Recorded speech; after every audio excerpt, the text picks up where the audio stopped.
최근 아주 놀라운 소식이 전해졌습니다. 중동 왕가들이 잇따라 자신들의 궁전을 한국의 이것으로 도배하고 있다는 소식이죠. 현재 중동의 왕가들은 한국의 이것을 사들이기 위해 무려 수백억 원을 지출하고 있다는 소식 또한 전해지면서 전 세계인들의 궁금증을 사로잡았습니다.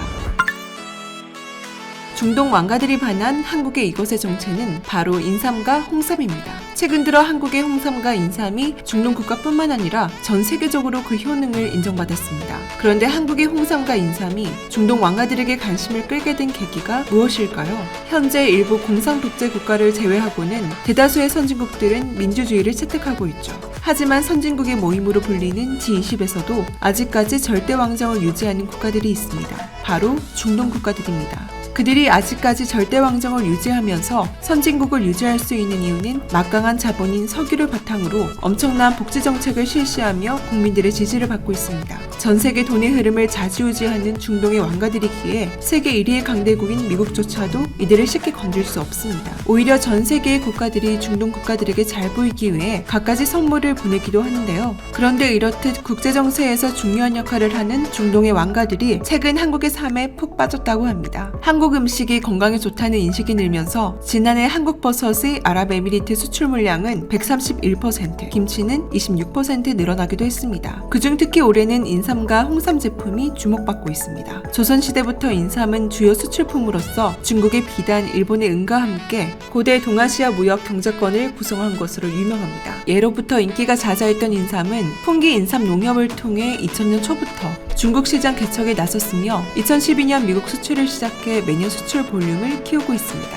인삼은 지난해 미국 수출 70만 달러를 달성했으며 올해는 30만 달러 늘어난 100만 달러 수출을 목표로 하고 있죠. 이 밖에도 호주, 베트남, 인도네시아, 두바이 등 다양한 국가로의 수출망을 확대해 나가며 그 위상을 떨치고 있습니다. 최근 농림축산식품부와 한국농수산식품유통공사에 따르면 두바이 왕가에서 3,900만 달러를 주고 홍삼 제품들을 구입했다고 밝혔습니다. 우리 돈으로 환산하면 500억 원에 달하는 엄청난 금액입니다. 사실상 두바이 왕실 사람들이 모두 한국의 홍삼을 먹고 있다고 생각하면 되는 것이죠. 두바이가 있는 중동 지역은 세계 최고 수준의 소득과 인구 성장률, 높은 식품 수준 의존도를 보이는 곳입니다. 지금껏 한국의 인삼은 건강식품으로 전 세계 사람들에게 사랑을 받아왔습니다. 이미 러시아에서는 오래전부터 한국 인삼 사랑이 각별했습니다. 최근 코로나19라는 유례없는 사태가 발생하면서 건강에 대한 관심이 증가해 유럽과 미국 등 여러 나라에서도 한국의 홍삼 구입량이 크게 늘어났습니다. 하지만 한국의 홍삼이 중동 시장까지 진출할 것이라고는 상상도 못했는데요. 지금껏 중동 사람들은 인삼의 존재 자체를 알지 못했습니다. 그러나 놀랍게도 1300년 전에 신라와 백제의 인삼이 중동에서 고급 음식으로 취급을 받았다는 기록이 존재합니다. 과거 삼국시대 한반도의 신라와 중동 국가들은 실크로드의 끝과 끝에 위치한 국가였습니다. 중동의 유리와 금이 신라와 고구려, 백제 등 한반도도 흘러들어왔고 한반도의 인삼이 중동 지역으로까지 수출된 바 있죠. 동북아시아 지역에는 아랍 상인들조차 인삼을 화폐와 같이 쓴다는 말이 있으니 당시 한반도의 인삼이 지니는 가치는 실로 대단했을 것입니다. 그로부터 1300년이 지난 지금 현재는 대항해 시대가 열리면서 실크로드가 점차 쇠퇴했고 그렇게 한국의 인삼은 중동 사람들의 기억 속에서 잊혀갔습니다. 하지만 뜻밖의 계기로 중동 사람들이 한국의 인삼과 홍삼에 대해 다시 한번 주목하게 됐다는데요. 그 계기는 바로 한국 드라마였습니다. 최근 들어 한류 열풍이 뜨거운데요. 드라마, 가수, 영화 할 것 없이 전 세계에서 그 인기가 상당합니다. 당시 한류 열풍은 중동에도 닥쳤는데요. 그런데 한국 드라마가 중동에서 큰 인기를 끌었는데 예상치 못하게 홍삼이 PPL 된 것입니다. 태양의 후예, 미생 등 한국 드라마에는 홍삼 PPL이 굉장히 많이 들어가 있습니다. 물론 한국인들을 타깃으로 한 PPL이었으나 한국 드라마가 중동에서 큰 성공을 거두면서 중동에서 한국산 홍삼을 미친듯이 사들이는 결과를 낳았죠. 홍삼은 경제적으로 여유로운 중동 사람들에게 매력적으로 다가온 것인데요. 결국 이러한 소식은 두바이 왕실까지 전해졌고 두바이 왕실은 한국에서 농수산물 수출을 담당하는 공기업인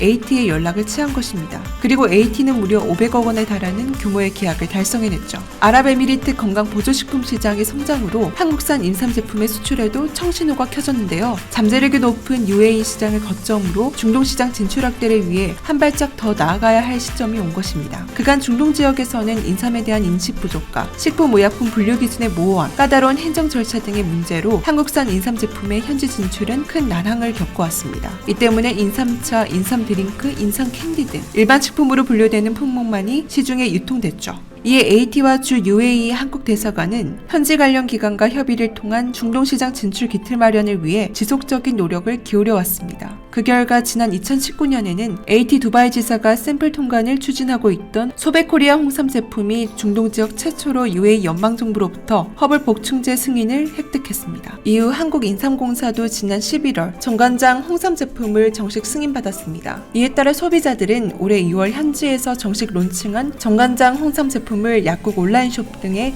유통 채널을 통해 만날 수 있게 됩니다. 대표적인 건강식품인 홍삼이 시대에 따라 인기 제품에도 변화가 있었습니다. KGC 인삼공사가 지난 30여 년 동안의 정관장 매출을 분석한 결과 2000년대 이전까지 가장 많이 판매된 제품은 100% 농축액 제형인 정관장 홍삼정이었죠. 당시의 정관장 홍삼정은 특히 60대 이상의 마니아층이 주 고객이었습니다. 2000년대 이후로는 파우치형 제품인 정관장 홍삼톤이 강세를 보였는데요. 이 시기 삶의 여유와 건강을 중시하는 웰빙 열풍이 불면서 홍삼이 명절 선물로 주목받자 선물하기 좋은 파우치 형태가 인기를 얻기 시작한 것입니다. 연령대별로는 전체 매출의 절반 이상을 40, 50대 소비자가 차지했죠. 2010년대에 들어서는 휴대성과 섭취 편의성이 좋은 스틱 형태의 정관장 홍삼정 에브리타임이 많이 팔렸습니다. 2012년 10월 출시 후 50일 만에 15,000세트가 판매됐고 2016년에는 연매출 1,000억 원을 돌파하면서 급성장했습니다. 2021년 현재 홍삼은 20, 30대 소비자에게도 가장 많이 판매된 상품이기도 합니다. KGC 인삼공사 관계자는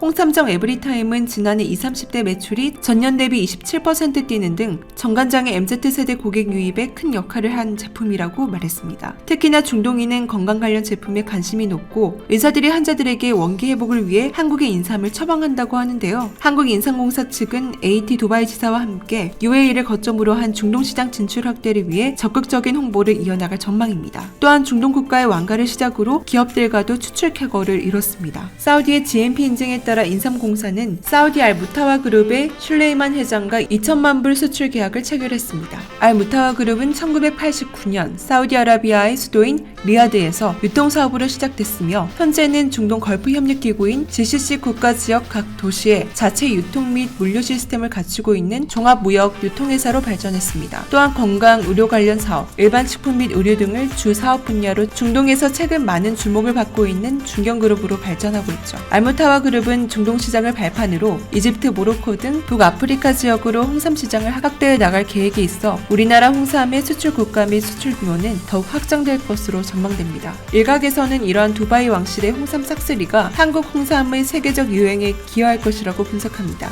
한 가지 재미있는 일화는 탤런트 민영경에게 프로포즈를 한 두바이 왕자가 서울 강남구 신사동의 고급 한식 전문점 가온에서 홍삼과 닭, 전복 등을 넣어 만든 홍게탕에 반해 귀국길에 자가용 비행기를 540만 원어치나 배달시켰다는 유명한 일화가 있습니다. 한 전문가는 국내 인터뷰를 통해 중동 왕실들이 SNS에서 일종의 인플루언서로 활동하는 상황 속에서 두바이 왕실의 홍삼 대량 구매는 전 세계적인 홍삼 유행으로 번질 수 있다고 분석했습니다. UAE는 중동 시장의 허브이자 주변국 진출을 위한 거점 국가로 수출 잠재력이 매우 높습니다. 비록 홍삼이 유행을 타게 된 것은 우연이었지만 앞으로 쭉 한국의 홍삼의 위상이 높아지기를 바라겠습니다. 이 기회를 바탕으로 한국의 농민들의 삶에도 큰 도움이 됐으면 좋겠습니다.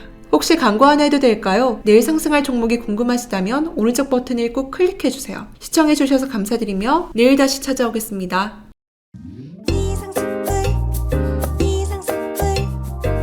주식을 모르면 이상스쿨. 주식 모르니? 이상스쿨.